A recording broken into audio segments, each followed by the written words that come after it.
भारत के defence sector के लिए 2024 आत्मनिर्भरता और आधुनिकीकरण का साल रहा। केंद्र सरकार ने आत्मनिर्भर भारत अभियान के तहत स्वदेशी रक्षा उत्पादन पर काफी जोर दिया है। आज देश में कई आधुनिक उपकरण जैसे हल्के लड़ाकू विमान, ड्रोन और पनडुब्बियां स्वदेशी रूप से निर्मित हो रहे हैं। वहीं दूसरी तरफ भारत रक्षा क्षेत्र में आयात से निर्यातक देश के तौर पर भी उभर रहा है। आज भारत 85 से अधिक देशों को हथियार प्रणालियां और रक्षा उत्पाद निर्यात कर रहा है। रक्षा क्षेत्र में आधुनिक तकनीक का बड़ा महत्व होता है। ऐसे में माना जा रहा है कि 2025 में आर्टिफिशियल इंटेलिजेंस, साइबर सिक्योरिटी और अंतरिक्ष रक्षा जैसे क्षेत्रों में देश में तेजी से काम होगा। विशेषज्ञों का मानना है कि देश एक तरफ जहां रक्षा उपकरणों के क्षेत्र में आत्मनिर्भरता की ओर बढ़ रहा है, वहीं सीमाओं की सुरक्षा को लेकर मुश्किलें भी बढ़ी हैं। बांग्लादेश में बदले हालात और नेपाल से सीमा विवाद की स्थिति आने वाले समय में मुश्किलें बढ़ा सकती हैं। भारत और चीन ने LAC से लगे कुछ क्षेत्रों में विवाद को कम करने के लिए सेनाओं को पीछे लेने के लिए सहमति बनाई है। इसे भारत की एक बड़ी कूटनीतिक सफलता के तौर पर देखा जा रहा है। दोनों देशों के बीच LAC से लगे कुछ क्षेत्रों में मतभेदों को दूर करने के लिए कूटनीतिक और सैन्य स्तरों पर बातचीत भी चल रही है। विशेषज्ञों का मानना है कि अभी भी चीन पर भरोसा करना जल्दबाजी होगी। लेफ्टिनेंट जनरल मोहन भंडारी कहते हैं कि निश्चित तौर पर 2024 भारत के लिए डिफेंस इक्विपमेंट के तौर पर आत्मनिर्भरता का साल रहा है। आज देश में लगभग 50% रक्षा उत्पाद मेक इन इंडिया के तहत बनाए जा रहे हैं। 2025 में मेक इन इंडिया अभियान के तहत और काम होता देखा जा सकता है, लेकिन 2024 में भारत के लिए चुनौतियां भी काफी बड़ी हैं। बांग्लादेश में बदले हालात भारत के लिए बड़ा खतरा पैदा कर सकते हैं।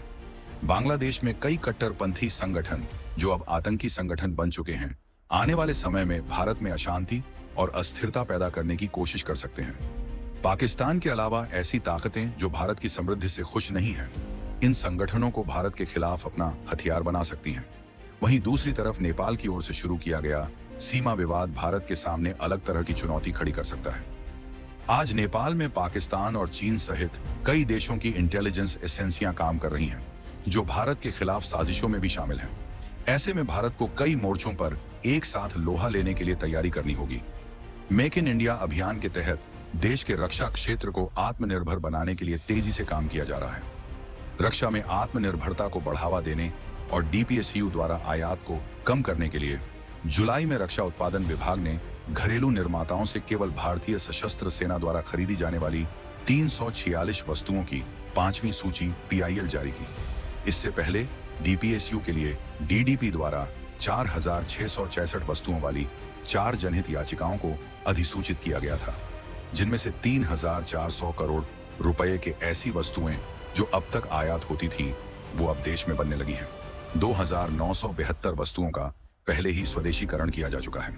DPSU के लिए ये 5 सूचियां सैन्य मामलों के विभाग द्वारा अधिसूचित 509 वस्तुओं की 5 जनहित याचिकाओं के अलावा है।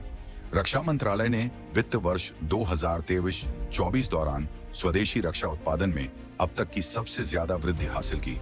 रक्षा उत्पादन 1,26,886 करोड़ रुपए के रिकॉर्ड उच्च आंकड़े पर पहुंच गया, जो पिछले वित्तीय वर्ष के रक्षा उत्पादन की तुलना में 16.7% अधिक है। भारतीय सेना अपनी क्षमताओं को बढ़ाने के लिए आधुनिकीकरण पर जोर दे रही है। दुनिया भर में खासकर सक्रिय युद्ध क्षेत्रों में विकसित और उपयोग किए जा रहे हाईटेक युद्ध उपकरणों पर बारीक नजर रखी जा रही है। आवश्यकता अनुसार उनकी तकनीक को भी समझा जा रहा है। आत्मनिर्भरता को बढ़ावा देने के लिए टेक्नोलॉजी ट्रांसफर पर भी जोर दिया जा रहा है।